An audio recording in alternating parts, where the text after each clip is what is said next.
Hi, welcome to my channel. I'm filming this in the run up to Christmas, but it's going to be equally relevant throughout the year with thinking about presents of any kind, whether it be Christmas or birthday. This film is for those of us who struggle to think of what to buy for the people that we love. And that can be because that person has a condition like dementia, or a significant learning disability, or a complex physical disability that means maybe the obvious things for someone of their age or someone with their interests, you can typically buy them. If you're looking for some advice and ideas around gift buying for someone in your life who has a disability or condition, then stay tuned and I'm going to share with you what I know.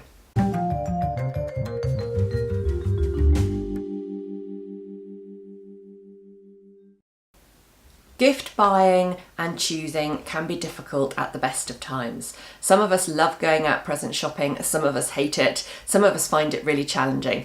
And when you throw into the mix the fact that you're buying for somebody who has a disability or condition, somebody maybe who can't tell you the sort of things that they want, who maybe can't physically access some of the things that their peers might be using, then that makes it even harder.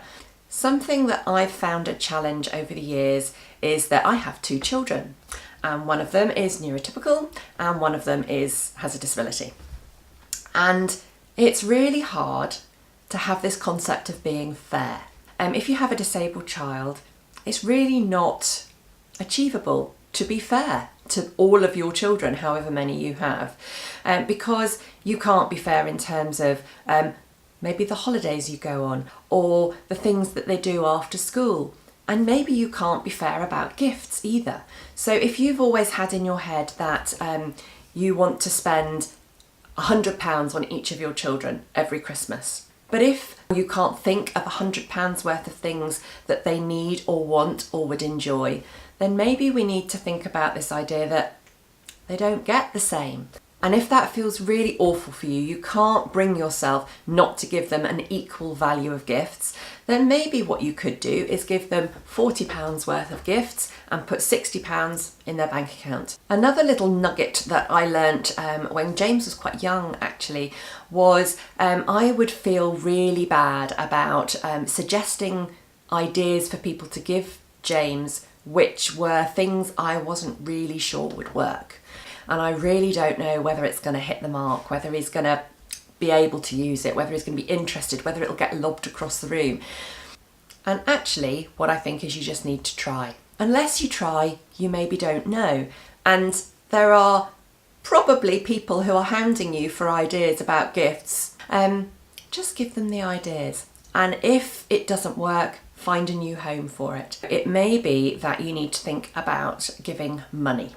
Now, some people find that difficult to ask for. Some people don't like to gift money to people. But for us, it's worked really, really well over the years. And that's not because we're trying to build up some nest egg for James when he's 18, although there's nothing wrong with that. But it's more because we've found that things crop up over the year. And if I sit down now and think, right, okay, Christmas is coming up in a month, I need to come up with a list of things that James would like for Christmas. It can be really hard because there might not actually be anything that he wants or needs right now. So to have a little bit of cash that can go into his bank account, and then in February, if something crops up and I go, oh, now that would be great, I can buy it with his Christmas money, and I can even let the person that gifted it to him know and say, you know that Christmas money that you gave James? Well, we have bought this with it, or we've taken him there. Kind of tied in with money, as in not being stuff, is the idea of gifting experiences.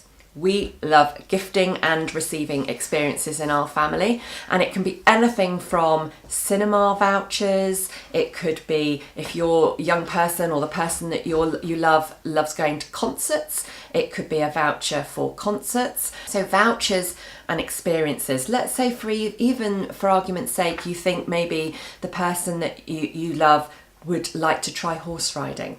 So maybe they could get a voucher for a horse riding lesson. So if I go on now to actual ideas, this video isn't about giving you a shopping list of actual physical items that I would suggest because everybody is different, and that's the thing, isn't it? That's what makes this so hard, is that all the people that we love, that we want to buy for, who have a disability, are so different. And so we can't just write a list of 10 things and say, go and buy these, this will be great. Otherwise, this wouldn't be so hard. So what I'm more, I suppose, going to give you is a couple of just general ideas. So number one is practical things. My daughter is absolutely gutted because when she was young, she never had label clothes. I just wouldn't go there. And now James is the best dressed boy. Reason being is that when he goes and socialises with other young people, they have some connection. Someone might come up to him and go, oh, James, I love your shoes, they're cool, and it's a connection. So I don't have any problem with buying James label clothes anymore, and it's a great way for him to have lovely birthday and Christmas presents. The other great category of gift giving for actually any age is sensory items, because any of us, I mean, if you think, lots of us love to light a smelly candle, which is a sensory experience. It's all about smell.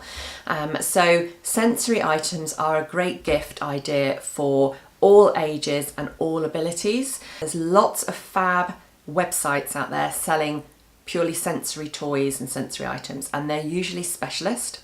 And because they're specialist, they very often have a price tag attached to them. They're more expensive. So I would suggest if you see something and you think that looks brilliant, just make sure you shop around a little bit. So for example, if you see a really nice bubble tube, you can get them with fishes and all sorts, they're beautiful coloured lights. Just be careful, because if you see those on a specialist sensory website shop, you may pay double what you'd pay if you found it in a toy shop or Argos or somewhere, or Amazon. So just be a bit careful that you don't get suckered into it being special. Just be careful you don't pay that disabled tax on things like that. As far as actually giving the gift, that's another one that we've struggled with over the years. My son is just not the slightest bit interested in opening presents, which actually is a real challenge on a day like Christmas Day, because everybody is together, we're all sharing this experience of sharing and giving and receiving gifts and opening them and the excitement of opening gifts, and James couldn't give two hoots about opening a present. And that can actually be quite upsetting as a parent. And when you say it, it sounds a bit silly, because you think, well, it doesn't really matter if he doesn't like opening a present. But because it is such an experience and it's such a part of the day, it is difficult. I'm not going to lie, I find that quite hard. So I've tried to, over the years, come up with strategies for how to deal with that. Usually present opening for James lasts way more than a day. So Christmas presents are still lying there 2 or 3 days after Christmas Day for James, because he's just not interested. Birthdays are the same. One idea I have come up with, and I don't know, it's so obvious, and I don't know why I haven't come up with it before, is to use gift bags, right? So James has the physical ability that he can pull something out of a bag. So this year, everything is going to go into gift bags, not wrapped in a gift bag, not covered in anything, literally gift in a bag. So all he's got to do is take it out. It may be that you just don't wrap gifts at all, if that's the same for your young person, whether or not they don't like opening or they physically can't open a gift. Maybe you could put it underneath the blanket or something and whip the blanket off and ta-da, or just not bother. It depends where you are on this continuum of finding that hard and emotional or not. For me, I'm going to stick with the gift bags this year and see if that works for us. Other ideas that we've had in the past about things like labelling.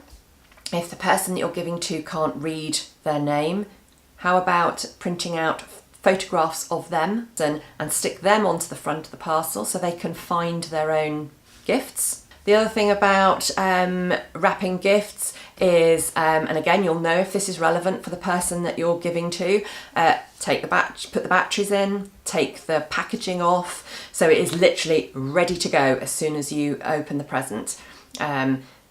Just beware that, of course, you won't then be able to return something. So if you're not sure whether it's going to be right, or whether you might get a duplicate, or you're going to want to return something, obviously don't take all the packaging off and rip it up and throw it away. It may be that the person you're giving gifts to actually just doesn't like the razzmatazz, doesn't like the attention or the the unpredictability of gift giving. Sometimes Christmas full stop might just be a flipping nightmare because there's no routine. If they're used to going to school every day, school stops. There might be new people coming in and out of the house all the time. So Christmas may just be a rough time for you. And I don't really have a magic answer to that other than make it your own and try not to be suckered into this idea of having the picture perfect traditional Christmas where you all do the elf on the shelf and you all have your trips to see Santa. If that's not for you, then please don't feel that you need to do it. Christmas should be a time of family and love and giving and sharing if that's your thing. It shouldn't be about trying to conform to some Instagram ideal. And it's really easy for me to say that now, come Christmas Day. It's a bit different. But if we can even get slightly towards this idea of making Christmas right for you, then I think that helps a little bit. So I hope that's helped in some kind of way. I think, it would have been easier if I could given you a list and, scroll down below and there's a, load of links to Amazon for all these different presents that you can get. But that's not realistic. And in fact, that's the point, isn't it? Is that, if we could make it that easy, it would be easy. So I hope that's been helpful. If anybody has got any additional things that work for them, some tips and tricks, please do put them in the comments below. It's fantastic people are writing comments on the Facebook group and that's great, but if you put comments below the YouTube video, then anybody who's watching that can scroll down and get ideas as well. So if something particularly works for you, or you have got an item that you think everybody should know about, again, put that down below because it might help somebody. So if you're watching this in November of 2018, have a fantastic Christmas. Otherwise, I hope you manage to find a great gift for the person